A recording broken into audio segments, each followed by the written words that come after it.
चलिए तो आज के ऑनलाइन लाइव क्लास में आप सबों का स्वागत है। जैसा कि आप लोग को मालूम ही है कि हमने पिछले क्लास में 12th इतिहास के अध्याय 10 का कुछ पॉइंट पढ़ाए थे, तो आज शेष पॉइंट पढ़ाएंगे।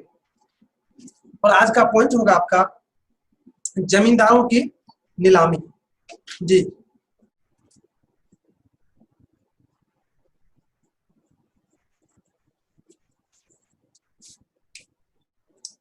एक बार पेन नीचे रखिए। जमींदारों की नीलामी। सबसे पहले तो जमींदार किसको कहा जाता है वो जानेंगे हम। मेरे भाई, जमींदार उसको कहा जाता था जिसको सरकार किसी विशेष क्षेत्र के जमीन का मालिक बनाया जाता था। एक दो गांव के जमीन का मालिक सरकार उसको बना देते थे, उसको कहा जाता था जमींदार। और उसको जो मालिक बनाया जाता था उसके बदले में उसको सरकार को लगान जमा करना पड़ता था, और लगान एक निश्चित लगान था और उसके लिए समय भी निश्चित था।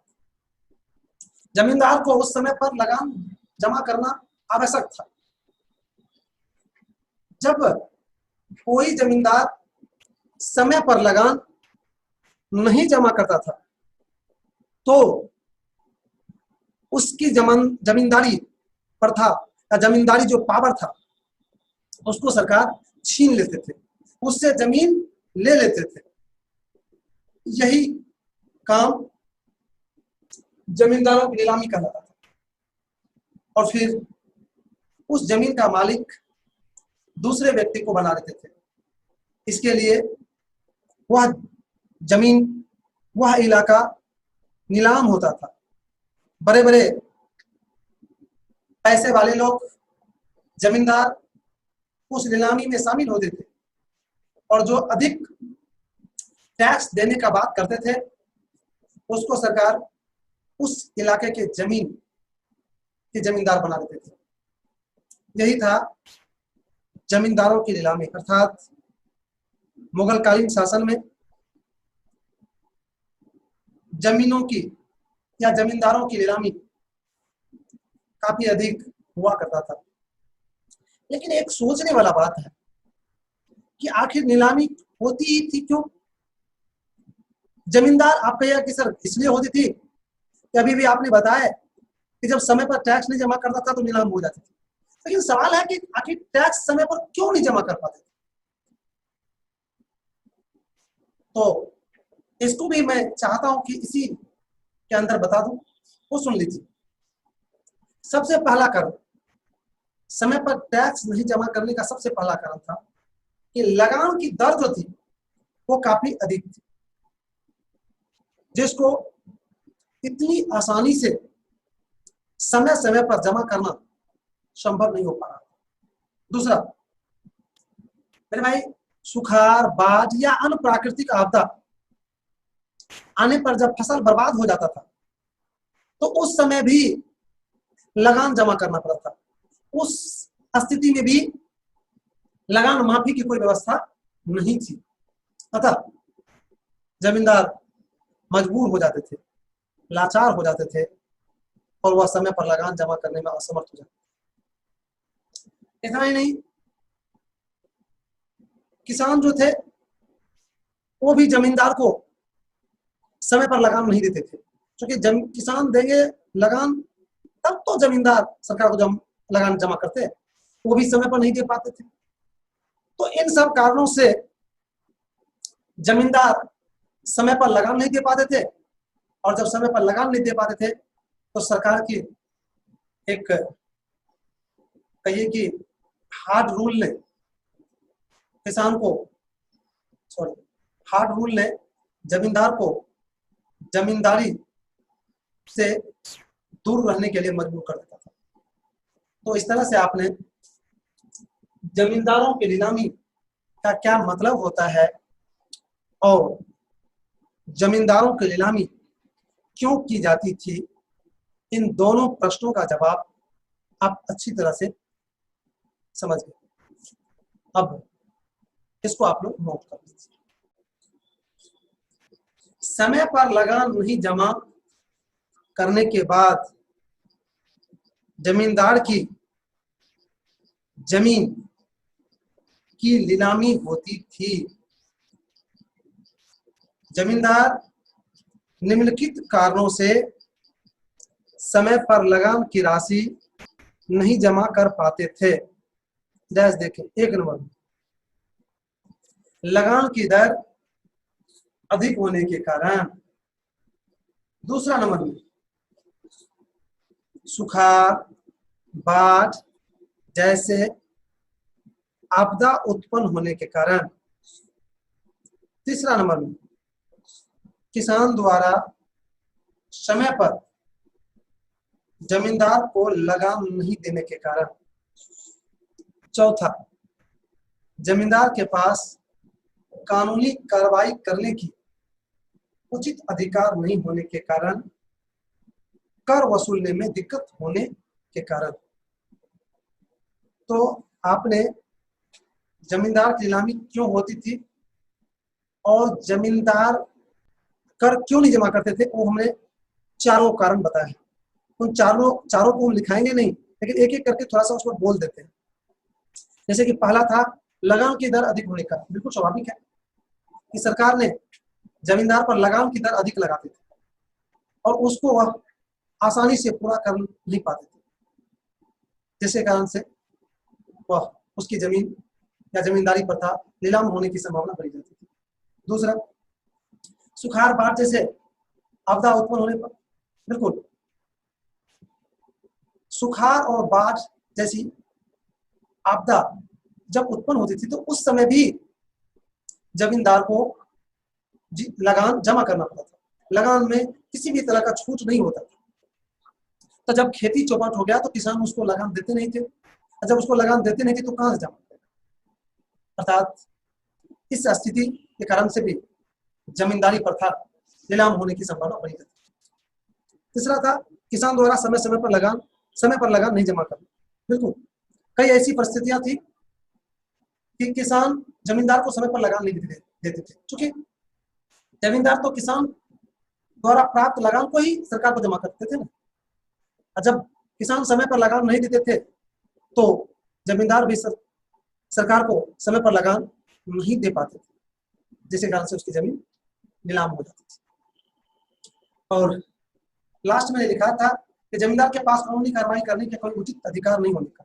जी हाँ, जमींदार के पास कोई खास अधिकार नहीं था तो वह किसान पर कोई खास कानूनी कार्रवाई करे, और जिसके कारण से जमींदार इसको समय पर लगान देते ही नहीं थे, और इसके कारण से वह सरकार को समय पर लगान नहीं दे पाते थे। और इस स्थिति में जमींदारी प्रथा लगान होने की संभावना, नीलाम होने की संभावना बढ़ी रहती है। तो इस तरह से आपने पूर्ण रूप से जमींदारों की नीलामी के संबंध में आपने अध्ययन कर लिए। लेकिन अभी भी अगर इसमें कहीं पर भी आपको लगता है कि कोई डाउट है, कोई दिक्कत है, तो आप हमसे क्वेश्चन पूछ सकते हैं। जी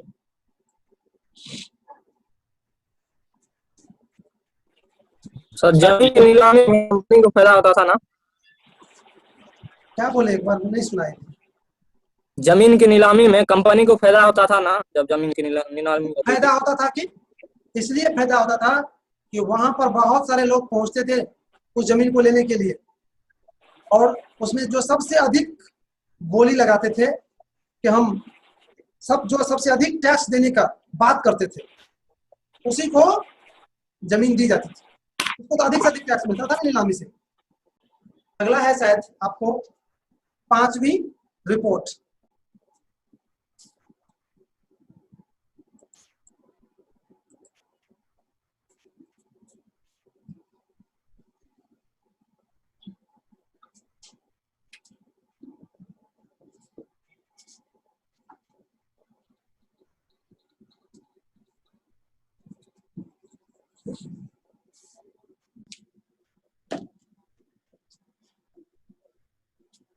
मेरे भाई एक बार आप लोग ध्यान से सुन लीजिए।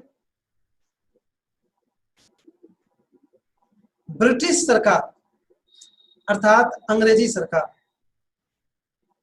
भारत में जो ईस्ट इंडिया कंपनी शासन कर रही थी, मालूम था आप लोग को ये चीज कि ईस्ट इंडिया कंपनी भारत में शासन कर रही थी, और ब्रिटिश सरकार समय समय पर उसका जांच पड़ताल करवाते थे कि क्या ईस्ट इंडिया कंपनी भारत में जो शासन कर रही है क्या वो अच्छी से कर रही है या नहीं कर रही।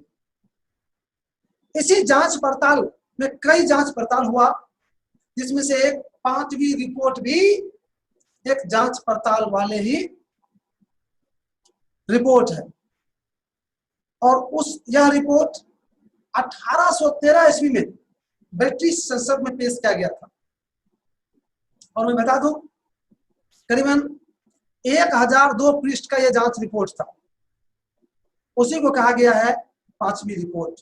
मेरे भाई आज भी 5वीं रिपोर्ट उपस्थित है, और उसके अध्ययन से आपको उस समय के शासन व्यवस्था की क्या नियम था, क्या स्थिति थी, इसके संबंध में स्पष्ट जानकारी मिल रही है। अर्थात इतिहासकारकों के लिए यह बहुत ही वरदान साबित हो रहा है, इसलिए आपको 5वीं रिपोर्ट पढ़ने के लिए दिया गया है।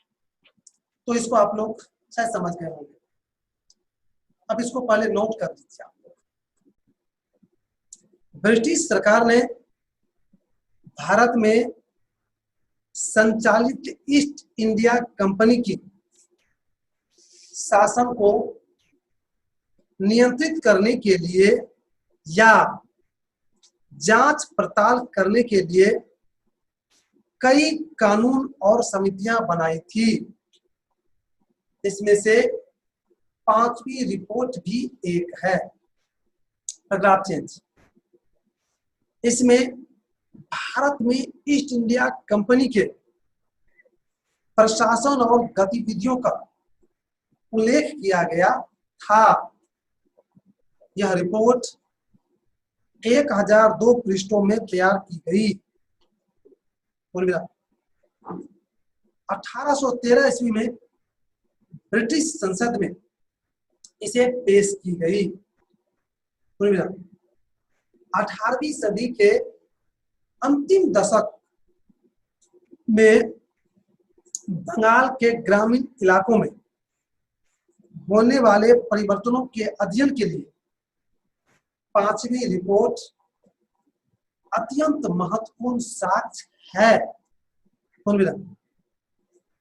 इस रिपोर्ट में कंपनी के कुप्रशासन को काफी बढ़ा चढ़ाकर उल्लेख किया गया है, इसलिए इसकी आलोचना भी होती है। इस तरह से हमने 5वीं रिपोर्ट क्या है उसको मैंने बता दिया और लिखा भी दिया। अगर इसको लेकर कोई अभी भी डाउट है तो आप हमसे पूछ सकते हैं। जी चलिए, तो अब हम आगे बढ़ते हैं, लेकिन आज आगे नहीं बढ़ पाएंगे क्योंकि आपका समय समाप्त हो रहा है। तब आज की क्लास को हम यहीं पर